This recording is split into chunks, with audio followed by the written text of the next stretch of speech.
Hi viewers, welcome to our channel. Cricket అభిమానులకు ప్రతి సంవత్సరం వచ్చే నిజమైన పండగ ఏది అంటే కోర్స్ ఐపీఎల్ అనే చెప్పేస్తారు కళ్ళు మూసుకొని కూడా.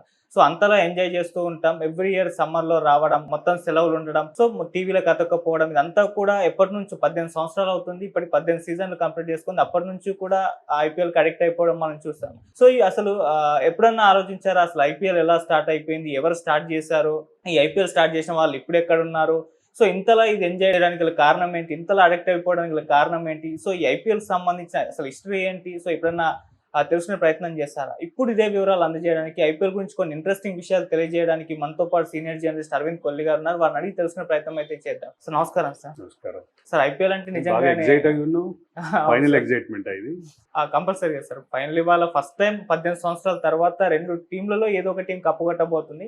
సో ఎగ్జైట్మెంట్ ఖచ్చితంగా ఉంటుంది. ఫైనల్ కి వచ్చింది ఎవరు? RCB, Punjab sir. ఫైనల్ కి వచ్చింది. ఆర్సీబీ వచ్చింది, పంజాబ్ కప్ నమ్దే అంటుంది. ఈసాల కప్ నమ్దే అనే వాయిస్ గట్టిగా వినిపించింది ఇప్పటిదాకా. పంజాబ్ కూడా చాలా గట్టిగానే ఉంది సార్. వాళ్ళు కూడా 18 సంవత్సరాల నుంచి కప్పు లేదు, వీళ్ళకి లేదు. సో రెండు టీంలో ఒకటి గెలిస్తే హ్యాపీ, ఇంకోటి ఓడిపోయినా కూడా ఫైనల్ దాకా వచ్చిన హ్యాపీ ఉంటది అనేది.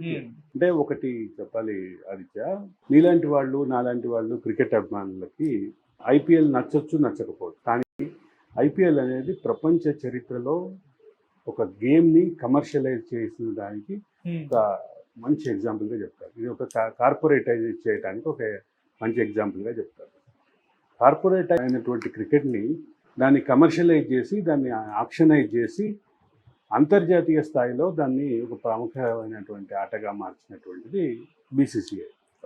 బీసీసీఐఏ ప్రపంచంలో అత్యంత రిచ్ స్పోర్ట్స్ బాడీ. ఈ విషయం తెలుసా? భారత క్రికెట్ కంట్రోల్ బోర్డు ప్రపంచంలోనే రిచెస్ట్ స్పోర్ట్స్ బాడీ. అటువంటి స్పోర్ట్స్ బాడీ ఈ గేమ్ని నిర్వహిస్తుంది. అయితే దీని వెనక అసలు ఇట్లాంటి లీగ్, అట్లాంటి ఈ ఫార్మాట్ని మొదలుపెట్టింది ఐపీఎల్ కానీ బీసీసీఐ కానీ కాదు. బీసీసీఐకి వ్యతిరేకంగా ఉన్నటువంటి కొంతమంది వ్యక్తులు, కొంతమంది క్రికెటర్లు ఈ గేమ్ని స్టార్ట్ చేశారు. ఒక రకంగా చెప్పాలంటే నేను రెండు పేర్లు చెప్తా, ఆ రెండు పేర్లు నీకు తెలుసో లేదో చెప్పు. కపిల్ దేవ్ తెలుసా? తెలుసు. కపిల్ దేవ్ లేదు భారత క్రికెట్ ఊహించగలవా? కిరణ్ మోరే తెలుసా? Kiran More cricketer, international cricketer.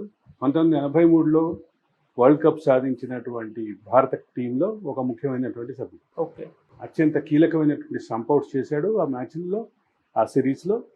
దాంతోపాటు అత్యంత కీలకమైనటువంటి ఒక మ్యాచ్లో కపిల్ దేవ్ తోటి ఒక మంచి రిజల్ట్ దిశగా కపిల్ దేవ్ని తీసుకెళ్ళినటువంటి ఆ రకమైనటువంటి ఇద్దరు క్రికెటర్లు కొంత అసంతృప్తితోటి, భారత క్రికెట్ కంట్రోల్ బోర్డు అసంతృప్తితోటి మరొక ఐసీఎల్, ఇండియన్ క్రికెట్ లీగ్ అనేటటువంటి ఒక ఫార్మాట్, ఒక గేమ్ సిరీస్ని, ఒక లీగ్ని స్టార్ట్ చేశారు. ఆ లీగ్ని గుర్తించడానికి బీసీసీఐ ఒప్పుకోలేదు. ఒప్పుకోకపోతే కొంత స్ట్రగుల్ జరిగింది. ఎక్సెల్ గ్రూపు వాళ్ళకి అండగా నిలబడింది. తర్వాత మీడియా టైకోన్ అనేటువంటి సుభాష్, జీటీవీ సుభాష్ చంద్రజీ వాళ్ళకి అండగా నిలబడ్డారు. కొన్ని కార్పొరేట్ శక్తులు కూడా అండగా నిలబడ్డాయి. కానీ ఆ తిరుగుబాటు జెండా అనేది నిలబడలేకపోయిన పరిస్థితి వచ్చింది. ఎందుకు నిలబడలేదు అంటే అంతకంటే కమర్షియల్ కాన్సెప్ట్ని బీసీసీఐ తీసుకొచ్చింది, అదే ఐపీఎల్. సరే, ఐపీఎల్ స్టార్ట్ చేసిన వాళ్ళు ఎవరు, ఎక్కడున్నారు ఇప్పుడు అని అడిగావు కదా. తెలుసా ఎవరు? లలిత్ మోడీ. ఇప్పుడు ఎక్కడున్నాడు? ప్రవాసంలో ఉన్నాడు. ఆయన భారతదేశం దృష్టిలో నేరస్తుడుగా ఉన్నారు. ఆయన తీవ్రమైనటువంటి ఆర్థిక ఆరోపణలు ఎదుర్కొంటూ భారతదేశం బయట ఉన్నారు. భారతదేశం నుంచి దాదాపుగా చెప్పాలంటే కాందిశీకుడుగా వెళ్ళిపోయినటువంటి పరిస్థితి, లేదా శరణార్థిగా, రాజకీయ శరణార్థిగా వెళ్ళిపోయినటువంటి పరిస్థితి. భారత్ తోటి బ్రిటిష్కి ఉన్నటువంటి నేరస్తుల అప్పగింత ఒప్పందాల్లో ఉన్నటువంటి లొసుగుని అర్థం చేసుకుని ఆయన అక్కడికి వెళ్ళిపోయిన పరిస్థితి. తర్వాత ఆయన ప్రముఖ వ్యక్తిని మరొకరిని పెళ్లి చేసుకున్నారు. అది ఆయన వివాదం. అది అయితే ఐసీఎల్కి వచ్చినటువంటి ప్రాముఖ్యాన్ని, ప్రాచుర్యాన్ని, వీటన్నిటిని చూసి బీసీసీఐకి ఒక ఆలోచన వచ్చింది. మనమే సొంతంగా ఎందుకు లీగ్ స్టార్ట్ చేయకూడదు అనే ఆలోచన. ఒక పక్క ఐసీఎల్లో ఉన్నటువంటి ప్రముఖ క్రికెటర్లు చాలామంది తిరుగుబాటు చేసేప్పుడు ఐసీఎల్లో చేరారు. మన తెలుగువాడు అయినటువంటి అంబట్ రాయుడు కూడా ఐసీఎల్లో చేరినటువంటి పరిస్థితి. అది 2006-07 ఆ టైంలో. కరెక్ట్గా సంవత్సరం గుర్తులేదు, 2006లోనో 2007లోనో స్టార్ట్ అయింది. 2009 కల్లా ఐసీఎల్ ప్రస్థానం ముగిసిపోయింది. మళ్ళీ దాంట్లో ఉన్నటువంటి అందరూ బీసీసీఐ వైపు చూశారు. బీసీసీఐ కూడా కొంచెం మ్యాగ్నానిమిటీ అంటే స్పోర్ట్స్ మ్యాగ్నానిటీ చూపించి వాళ్ళని మళ్ళీ బోర్డులో కలుపుకుంది. ఓకే. కపిల్ దేవ్ లాంటి ఒక ఐకానిక్ పర్సన్ భారత క్రికెట్ని మలుపు తిప్పినటువంటి 1983 వరల్డ్ కప్ విజయం సాధించినటువంటి టీంకి కెప్టెన్గా ఉన్నటువంటి కపిల్ దేవ్ అట్లాంటి వాడిని మనం బీసీసీఐకి దూరం చేసుకోవద్దని బీసీసీఐ భావించి ఆయనకు ఆహ్వానం ఇస్తే ఆయన కూడా స్పోర్ట్స్ మ్యాగ్నానిటీ చూపించి ఆయన స్పోర్ట్స్ స్పిరిట్ని చూపించి మళ్ళీ వెనక్కి వచ్చినటువంటి పరిస్థితి.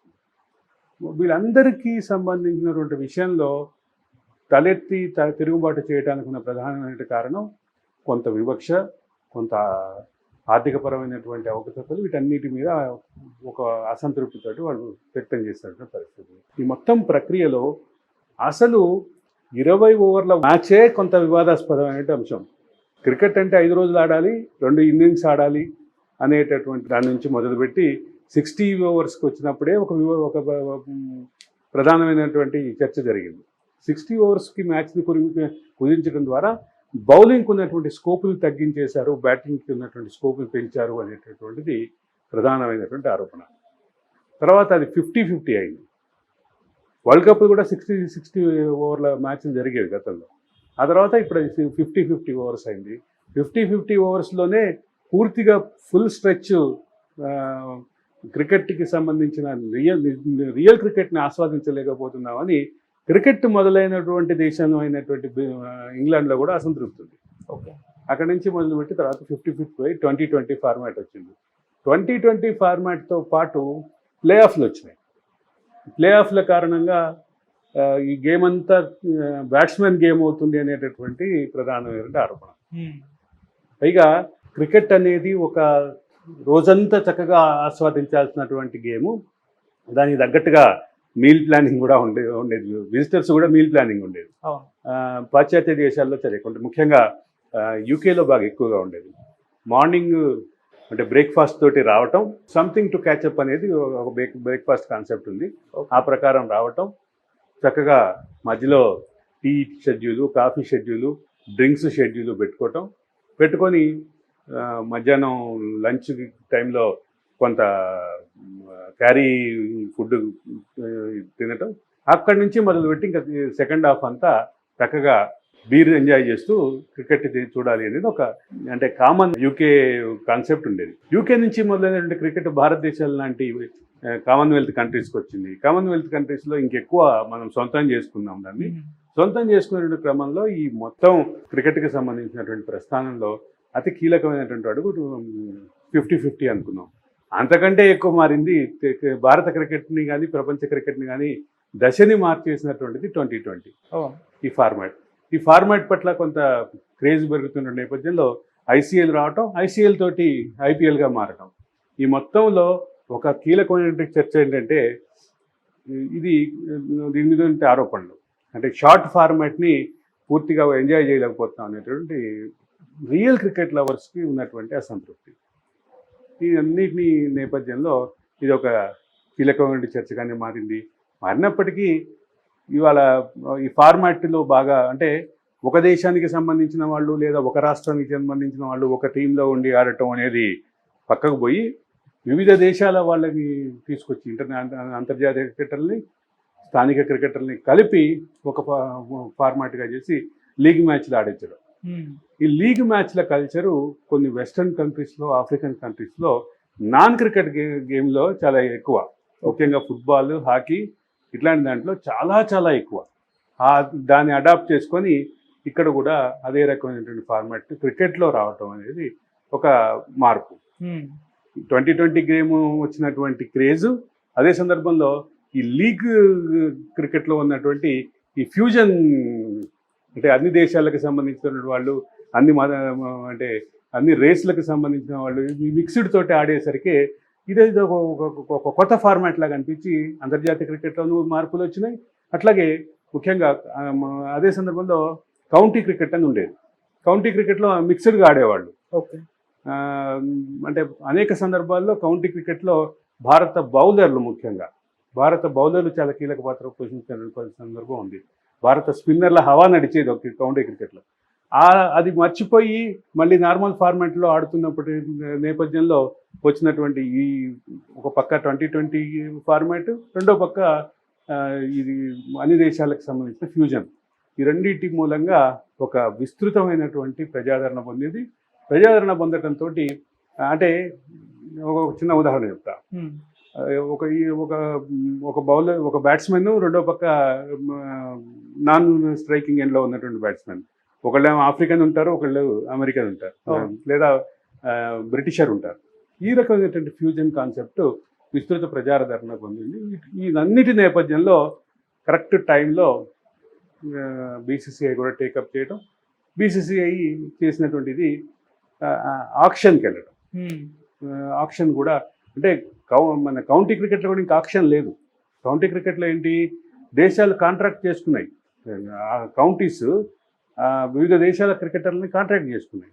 ఆ దేశం నుంచి ఇక వేలం దాకా వెళ్ళేసరికి ఇది విస్తృత ప్రజాదరణ పొందింది. అదే సందర్భంలో కమర్షియల్ హిట్ అయింది.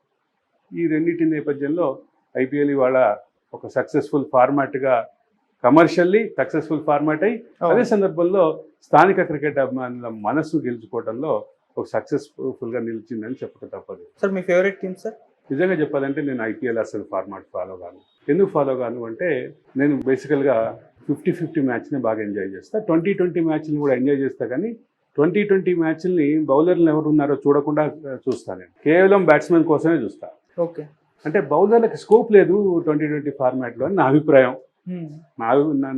నా సొంత అభిప్రాయాలు కలిగి ఉండే అవకాశం నాకు ఉంది కదా.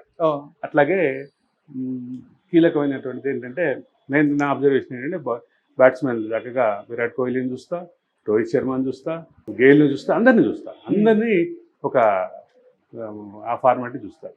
తర్వాత ధోని హెలికాప్టర్ షాట్కి నేను పెద్ద ఫ్యాన్ని. 2020లో కూడా వాడినప్పుడు అయితే నేను చాలా బాగా ఎంజాయ్ చేస్తాను. కానీ ఎందుకో నాకు ఐపీఎల్ మీద మొదటి నుంచి కూడా, ఈ 18 సీజన్లో ఎప్పుడు కూడా నాకు ఐపీఎల్ మీద ఎవరు ఏ టీంలో ఉన్నారో నాకు తెలియదు. నేను పెద్ద క్రికెట్ అభిమాని, కానీ ఐపీఎల్ వరకు ప్లీజ్ ఎక్స్క్యూజ్ మీ అంట. సరే, మీరు చూడకుండా కానీ ఇవాళ జరగబోయే మ్యాచ్లో మీ ప్రిడిక్షన్లో ఏ టీం గెలిచే అవకాశం ఉంది సార్? పంజాబ్, ఆర్సీబీ రెండు కూడా 18 సంవత్సరాల నుంచి కప్పు లేవు, 18వ సీజన్ వాళ్ళకి. సో మరి నేను కొంతకాలం బెంగళూరులో ఉన్నప్పుడు 2 సీజన్లు ఉన్నట్టుంది. ప్రతి ఒక్కళ్ళు ఈసారి కప్ నమ్మదే అనేవాళ్ళు. దాదాపు 6-7 సంవత్సరాల క్రితం.